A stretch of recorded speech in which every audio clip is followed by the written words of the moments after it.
Hi, everybody. Welcome to another episode of Get Into It with Gila. I'm Gila Glassberg, your host, registered dietitian, and certified intuitive eating counselor. And today I have Rikki Herbst. Hi, Rikki. Hi, Thanks for joining me today. my pleasure. Okay, so let's start with tell the listeners a little bit about yourself. Where do you live and what do you do? Okay, so I am a therapist. I work in Rockland County. I live in Rockland County as well. Mm-hmm. Um, and I work primarily the way that I work is through somatic, like that's the lens that I kind of work with. Um, and I see adults, adolescents, and children. Um, and I see a lot of people with either histories of trauma I kind of see everything through a trauma lens, which I'm sure you can see that as well. Mm-hmm. I am also doing my PhD in, yeah, focusing on experiences of women in the Orthodox Jewish community. So, Wow. I'm sure you yeah, have a lot to share on that. yeah. Wow, wow. That's so cool. Yeah. My focus is specifically on experiences of religious trauma in the Orthodox Mm-hmm. Jewish community and how different things impact women. So, yeah, I'm Interesting. excited about that. So did you always want to know you wanted to be a therapist or did you always want to be a therapist? So I actually have a master's in special ed. That's where I started. I went to college pretty young. And I should have known back then because my master's thesis then was on how trauma impacts cognitive functioning in children. Mm-hmm. So I kind of did that. I did early intervention for a few years, and then I went back to school for my MSW pretty soon thereafter. Why did you transition? What was the reason? It was kind of like pretty immediate. Like after I graduated and I started doing special ed, I was like, I Mm. kind of like it, but there's something missing. And then there was like a moment where I met somebody and she was finishing her PhD actually at Wurzweiler. And like there was something that like clicked, almost like this magical moment where I was like, I'm going to Wurzweiler. And like I applied and I started and like never looked back. So And yeah. and yeah, I'm guessing since this is what you're doing, you like the work and it's very meaningful for you. Yeah, very much so.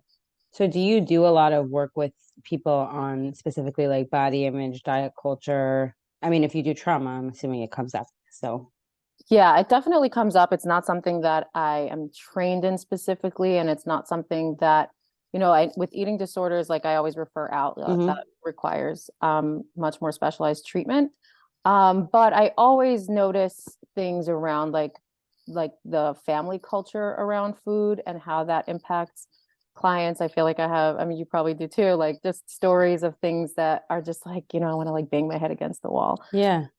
So and it's so not, it's like in the peripheral, like it's not what the client is presenting with necessarily, but it's like background stuff. And then you hmm just like see how all of it just presents itself in different ways that are really damaging. So And like you said, you're doing your PhD in, did you say religious trauma? No, did you say yeah, that? Religious trauma for women. yeah. Hmm. So in terms of that, do you see a lot of that has a lot to do with like putting people on diets as little kids or even, I mean, let's say sexual abuse or that affecting Right. their body image, that affecting the way they're eating, either restricting or binging? Like, do you see that a lot? Yeah, I think that there's a lot of like the messaging that we get as young girls, even around like our bodies and how our bodies need to be hidden, and there's like a shame aspect to that. And there's a way in which I think young girls are sexualized from a very young age. In this, Sexualized because they're said like don't make men sin, right, but right, not and I not sexualized the way like secular society sexualizes right, women. right, right, right. Like there's like a term called in like the secular world called like purity culture. And I feel like they're kind of all like adjacent, like related to I think diet culture and other sorts of toxic messages that are in secular society kind of like infiltrate the Orthodox society as well. And it just kind of manifests differently. That's super Uh, interesting. yeah. So I want to talk more about that, but I want to hear. So I'll just tell the listeners how we got connected, if that's okay. Yeah, sure. So Rikki, you are really good friends with my sister-in-law, Miriam, and I was in Rochester, where my brother and sister-in-law live for Sukkot, and she was telling me about this article that you wrote, and I was like, "Hello, Miriam. Why did you never tell me about your friend? Like, that's so cool. Let me interview her for the podcast." So, would you mind telling the listeners a little bit about that article, why, how it came to be, why you decided to do it, what you learned from it?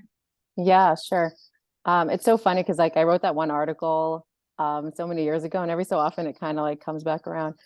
Um, One of those, yeah. yeah, yeah. So I wrote an article about how I did this photo shoot, and I kind of like processed some stuff around my own body image.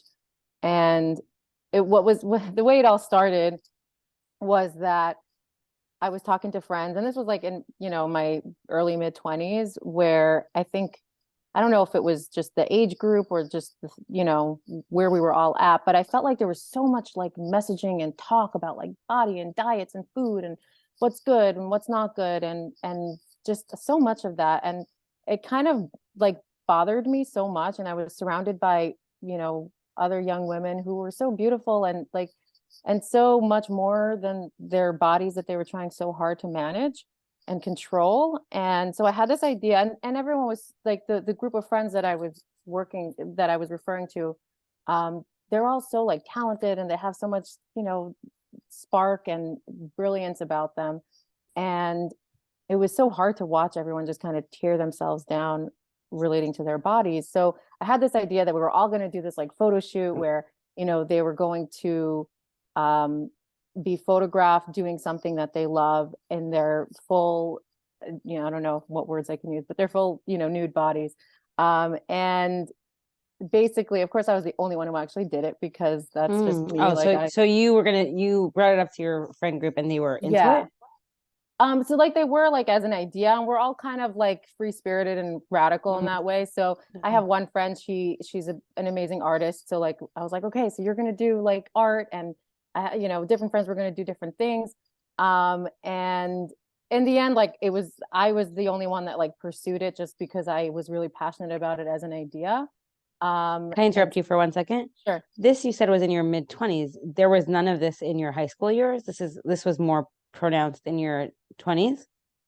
Well, this particular like the stuff that kind of led to the writing of the article happened in my mid Yes. 20s. But oh my gosh, in high school, forget it. I mean, there was a ton of that kind of stuff. Like I had a friend who like I think she counted out like how many chickpeas she ate for lunch, it was that level.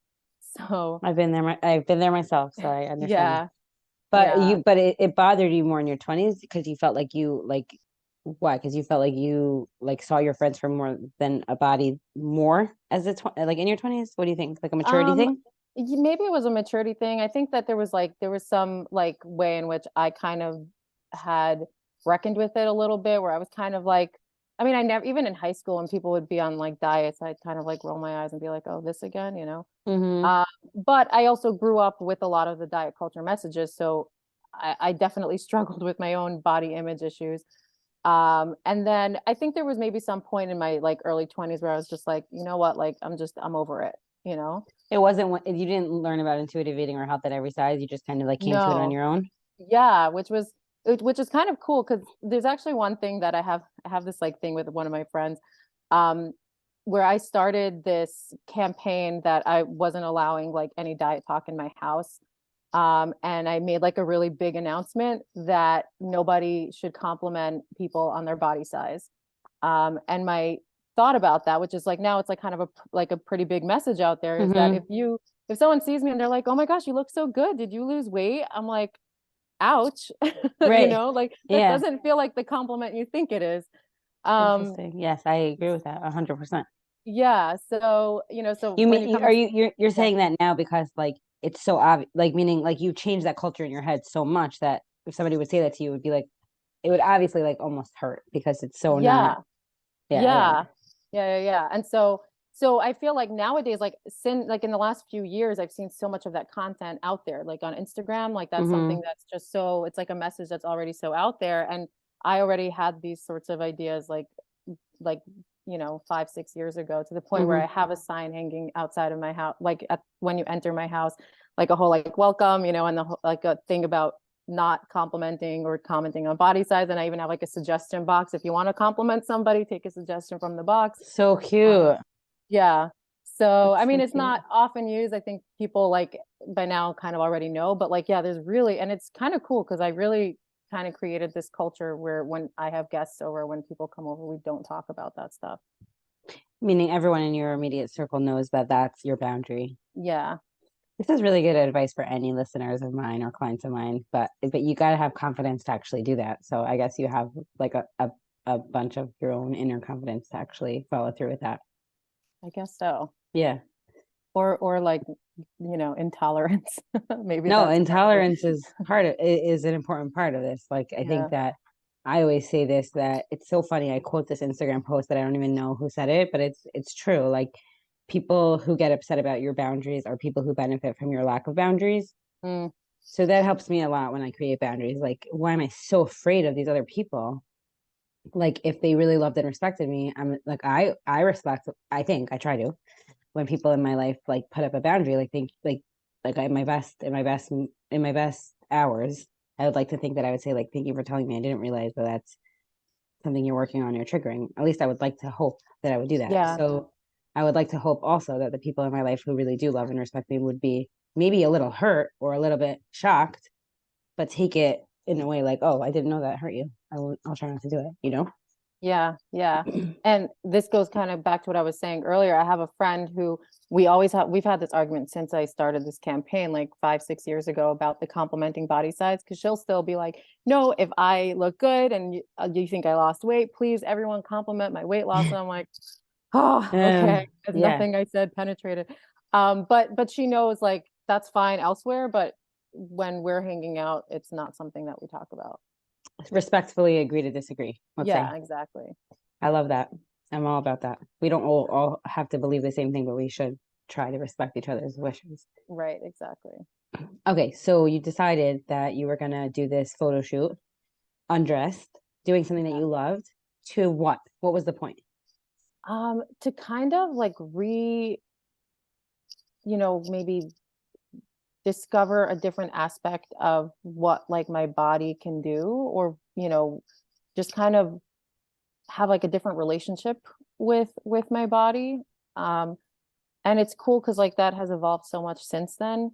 Hmm. And yeah, and I felt like, I had just taken up yoga at that point. Like it was me, I was like maybe 2 years into practicing yoga, and it was really cool. Like it was something that I never did before, and I started doing it, and I was like, wow, this is great. I love it. I feel so good after I do yoga, and like different, I don't know if you're a yoga person, but I've done it. you know, I've done it. yeah. So like different poses kind of bring out different sorts of energies. Hmm. Um, I remember doing like the warrior poses, which I always love. Like they're so empowering and I feel Hmm. so good doing them. So, like it was like, oh, like I'm not just a body that needs to look a certain way, you Hmm. know. So, So that was the goal of the photo shoot. Then, when you did the photo shoot, is that what you accomplished? I think to some degree, yeah. I mean, I think that I and I'm sure that other women feel this way, that like our relationship with our body kind of evolves and changes as we get older, and as different, we also our bodies change as we get older and go through different things. So I think it's like a process. I don't think there's like an end goal in sight Hmm. where it's like Hmm. today I love my body and I will always love my body forevermore. But I think that that was definitely a big like milestone in that process. In that process, yeah. Yeah. So, okay, so tell me about the article. Like, what was when you wrote when you did it, were you planning on writing an article? Did you feel like you had to share your experience? Was it that you wanted other women to do the same and share their experience? Like, what was that like? So it's funny actually what happened was um I I happen to love writing. Like that's kind Hmm. of my thing. Um but what I did was I posted about it on Facebook, which was used back then. I don't think anyone uses Facebook anymore, but after the experience I saw the photos and I was like, wow, these are like really cool. Like they're just cool. Hmm. And they came out like it was so beautiful to just like see the energy kind of come through. And I wrote about it, I posted it on Facebook, and I got so much feedback from people. And a number of people were like, you should publish this on Havria, because that was also big at that point, What's it Havria. called? Hevria. Okay, I never heard of it. Yeah, it was like a website. I don't know if it's still like up and running, but it was during the, the Hevria era. Okay. Um, yeah, so people were like, "Oh my gosh, you should send it to Hevria." So I was like, "You know what? Okay, like why not?" Mm-hmm. And so I sent it and it was published pretty quickly. And yeah, and it was just kind of scary. And like this is kind of something that I do a lot where like I'll kind of be like, okay, and I'll put myself out there and then I'm like, wait, what did I just do? Yeah, Kind did of you like, have yeah, it's a pretty I would say it's a pretty radical thing to do. yeah, I would. it definitely So is. did you have any like it is and it isn't because it's not like you were posting pictures, obviously. It's like Right. you were just sort of explaining a concept that like for some people might feel like really uncomfortable with, but like when they hear your thought process, it like makes perfect sense. But still, like it's for sure Yeah. taboo in the Yeah. frum community 100%. In the secular community, probably not at all. I'm assuming. I don't know. Right. Yeah. Especially, I think it was interesting to experience this, especially as I built my career. Mm-hmm. So I've gotten kind of comments here and there. Because when people Google my name, it comes up. So Mm-hmm. um, anyone who Googles me will find that article. And I've had, one client who shared that she, she did like background searches on me and that came up and she was like, wow, that was actually pretty cool. And, Right. kind of enjoyed that. And I had another one more recently, who kind of had like struggled with it because she comes from a much more like ultra Orthodox, Hasidic Mm-hmm. background. And so she was like, I like the message. I also struggle with my body image, but this feels so radical and crazy. And, and it really just served as good content for sessions. So Right. yeah, Oh, for sure. I'm sure that it serves as amazing content for sessions because I feel yeah, like I'm actually thinking about it as we're talking in terms of like putting a trigger warning or not, right? In the beginning of the session. I'm thinking like what I just said, it's pretty radical on the one hand, and it's also probably not radical to some people like whatsoever. right. So to understand that like that could kind of be true for a lot of things, and that like the context is like so important. Yeah, You know what I'm saying? yeah, yeah, So yeah. so did you have hesitations to let's say go through with the photo shoot or publish the article? Were there some hesitations? Not that like going ahead with the photo shoot. I mean, the person who the photographer was a friend of mine. Mm-hmm. I felt pretty comfortable. And like I'm pretty like free spirited and like, I do kind of like random stuff like that Mm-hmm. maybe is not so conventional. Um, I Yeah, I think could when see a I lot of yeah, I could see a lot of women even just being uncomfortable doing the photo shoot, even right, especially with a friend, you know? right, that's true. Um, but yeah, I mean it was, there's always a little bit of discomfort around that kind Right, of stuff, but right. it was kind of like, okay, we're uncomfortable and now we're just gonna do it. Mm-hmm. And then afterwards with the publishing, it was so funny because like I almost didn't really like fully think about it. And then only afterwards, when people were like, "What, you published that?" I'm like, "Yeah, what's the big deal?" And then I was like, "Oh, Yeah, it's kind of a big deal." right. So yeah, I guess what I would find interesting to pull apart in this interview and for listeners is really like you don't have to do that in order to be comfortable with your body, but just the concept of like the intuitive eating model of like getting comfortable with your body outside of how it looks. Even though yeah, like even though doing a photo shoot like that is actually highlighting what your body looks like, but in a way it's like almost because it's like so different than pictures that you would usually look at and you're doing something that you love, it's sort of like what came to mind for me is like seeing your body in a different lens, yeah, right? yeah, So I feel like that concept and that idea is just an important thing for people to hear that like we're so boxed in, we're so like used to, or I don't want to say boxed in, I don't know what the word I'm looking for. We're so used to looking at our body in a certain way and then when we become at war with our body in that way, almost just like changing it up in some way, even though like let's say what you did was pretty radical for some people, it really does create this new lens, this new perspective. yeah, yeah. That's and I mean, as you were talking, I was thinking like women doing radical things with their body. I mean, childbirth is pretty Mm-hmm. radical as far Mm-hmm. as experiences go. Mm-hmm. Um, and I feel like there's a lot of discomfort that comes along with the process also, just even doctor's appointments, throughout the whole process, and then the process of childbirth. And like, what an experience to have where like your body literally contains life and you Mm-hmm. bring that forth into the world. And like our bodies are so powerful and so strong. And from like a woman's perspective, I feel like it's so tragic that we've kind of been reduced to being an ornament, like our Mm-hmm. body is here to just look pretty. Like, what is that? Yeah, yeah. I really love what you're saying because I feel like I wrote this on Instagram a few months ago, maybe a year ago, and it didn't get as much likes as I wanted to. Maybe I didn't develop the concept enough, but I feel like what I wrote was diet culture keeps. What did I write? Something like diet culture thrives by keeping women small and keeping women quiet and keep right. Yes. So like Yes. even if it doesn't physically keep us small, because for a lot of people it really doesn't, it does minimize us to how our body looks.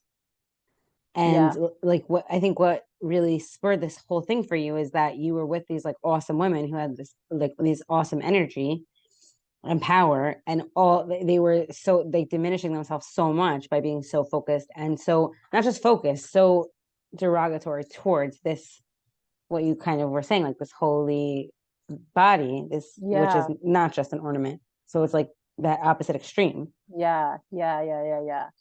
So much that. And I love what you posted on Instagram. I'll have to go find it so I can Yeah, make it's an sure old one. I bump up the likes. Thank you. Um, And it also reminded me, I did this paper. Actually, I took like an eating disorders class in college, and I did a paper on eating disorders and the media. Mm-hmm. Uh, and there was so much like discussion about how, the way that women's bodies are just like reduced, or women rather are diminished and reduced to just their bodies. And it's wild to see the impact of that, like across cultures. Like there was this one country that didn't have like access to media, and then as soon as they gained access, like they Mm-hmm. brought TV and Western culture in there, Yeah. they started developing eating disorders. Like it was Yes.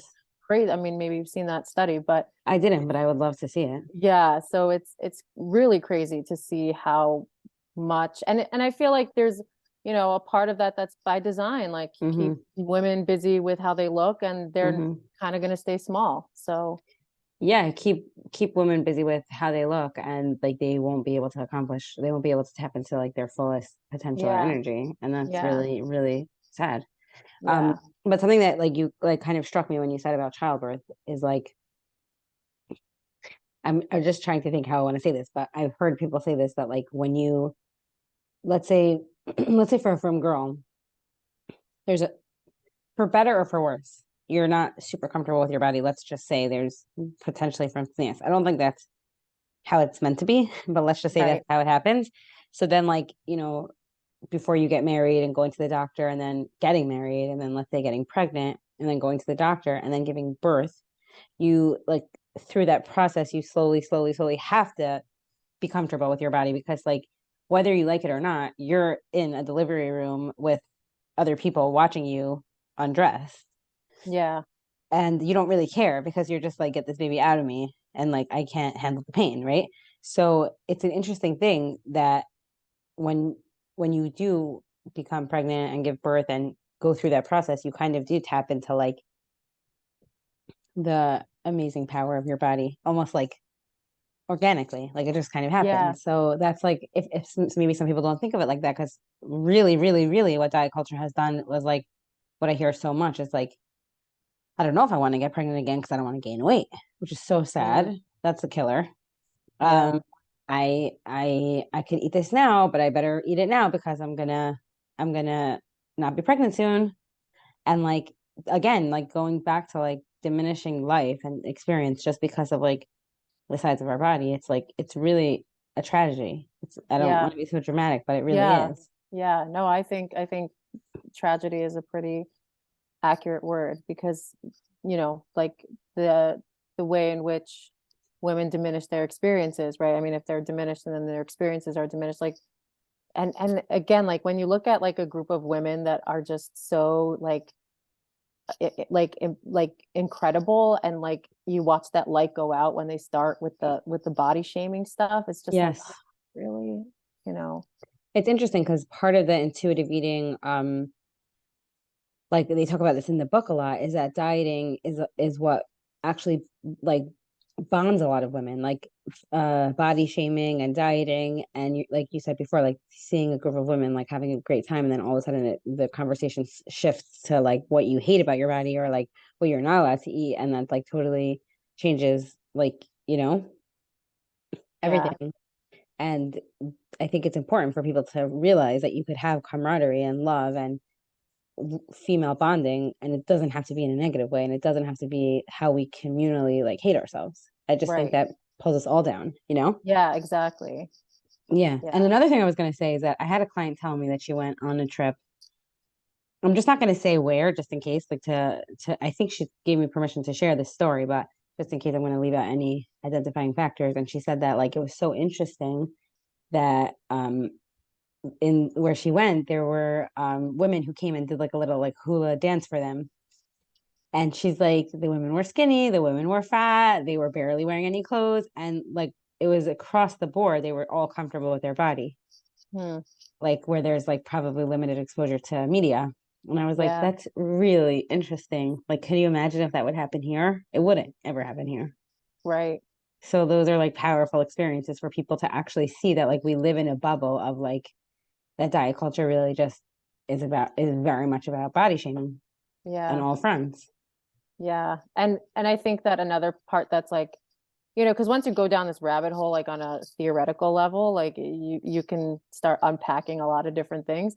But I think another thing um, that when you think about it is pretty infuriating is that diet culture is designed for people to make money, and it's not Right, you and me. We're not making right, money off right, of it, right, right, So they create these ideas about what our body should look like, and then they market us these products that right. um, are designed to kind of impact our bodies in different ways, and then they sell us the antidote for that Mm-hmm. with different Mm-hmm. products, and then gyms and Mm-hmm. this type of Mm-hmm. thing and that type of thing, and it's just like endless amounts of like marketing to make I don't money know off if you of saw the food. video. Yeah. Did you see the video about cellulite? I'll have to find it. I'll try to post it, but that like everybody has cellulite basically. And when somebody decided to publish that, like, do you know how to get rid of cellulite? Like, so like marketing it, how ugly it is and terrible it is, then marketing the antidote, which I don't know if there is one, because Oh like, gosh. right, like that's just how bodies are. Like bodies have cellulite. And Yeah. so by presenting it as like a terrible problem and it's disgusting and whatever, so then we all feel disgusting about it and then we all want to fix it, you know? Yeah. Yeah. Yeah. It's wild. It's actually Yeah. funny because the one of the tenants that's in my building, like the downstairs of my office building, is like, I don't even know what she does, but it's like body sculpting. And I'm like, oh, Hmm. does this have to be in the same building as my Yeah. office? I know.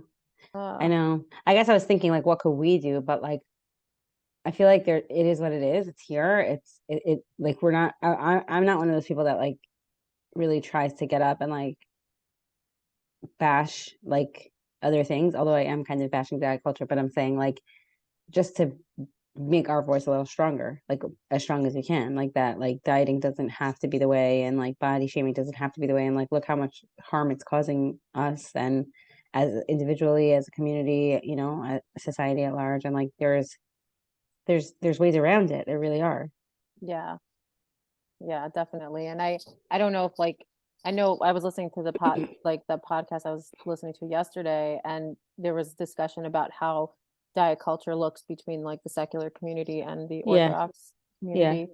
Um and it's interesting because I think that there are very unique specific issues related to diet culture within like the mm-hmm. frum world, relating to, shidduchim and having children, and um yeah, I mean, probably lots of other things that I can't think of, but I think that, um, yeah, I feel like in terms of like shidduchim, like that is probably like you can write like thousands of articles just on Mm-hmm. that prospect. I don't know if that, I'm not the Yeah. interviewer here, but I'm curious what your experience has been.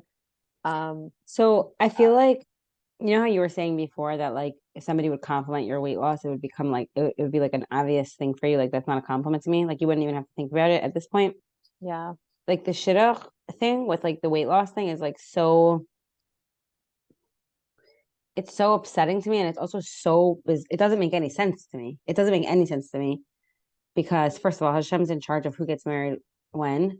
Skinny people get married, fat people get married. Skinny people don't get married, fat people don't get married.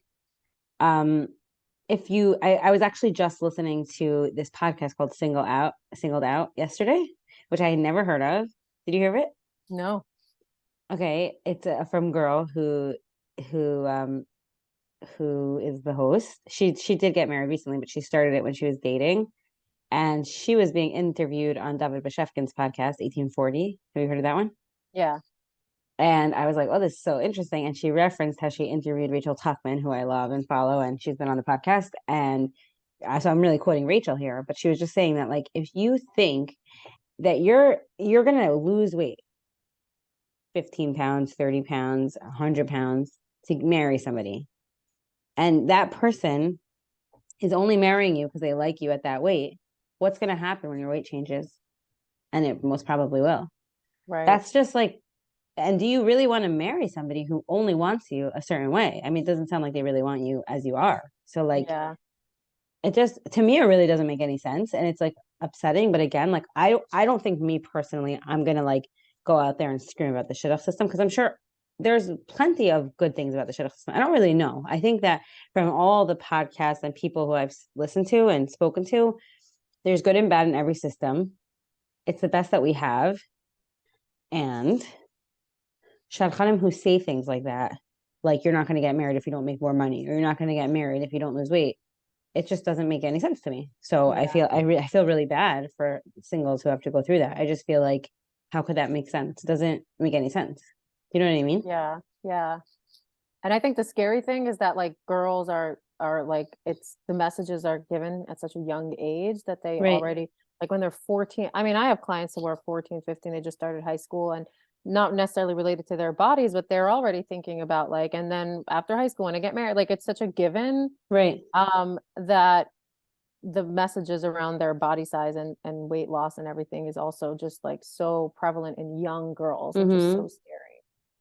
I guess for me, what happens when I hear that from clients or from mothers of clients or from teenage clients is like I always say like what you just said informs my work. Like again, I'm not going to change all the things that happen with shidduch. I'm not going to single handedly do that. But I feel like I do try to create a voice of like a different way, and that is Yeah. really my goal. Like if we could try to speak to like the teenagers now, and then And the I think, moms. and the moms, I think there Yeah. is hope. Like I don't think we're I think we're in a very sad spot. Like you said, like there are things that clients tell you about their upbringing, about their diet culture history that does make you want to bang your head against the wall because it's so disturbing and upsetting, and especially when they say it so as if it's normal because they don't Yeah. even like they haven't even had that time to realize how unnormal that is. But I always just say, you know what? Like I have to just keep doing this work. I have to. It's not really a choice anymore. It's like so I do think that I think there it's making a little bit of impact, and hopefully, you know, they say that about like I can't remember the exact saying, but first they like challenge you and then they something and then they all join you. You know, like that's kind of how change Yeah. happens. You know what I'm Yeah. talking about? Yeah. So I feel like even like when I first started doing intuitive eating, which was maybe 5 years ago, when I would bring it up, people would be like, "What are you even talking about?" And now it's like, I know what that is. It's eat whatever you want, right? I'm like, no, not really. And then it's like slowly, it's like, oh, it's not. I know about it. I read it. I did it. You know, it's like Yeah. oh, like eating disorders. Yeah, they're a real thing. Oh, I shouldn't talk about my weight in front of my daughters and my sons. Like I am hearing a little bit more. You know what I mean? Yeah. Yeah. Yeah. Yeah. It's so true. And like that kind of circles back to like being a little radical, which is, that's how change happens. Change happens Mm-hmm. from the people who are willing to be a little radical, and Right. then the radical becomes less radical, Yeah. because Yeah. it It's becomes the true. new norm. So, Yeah.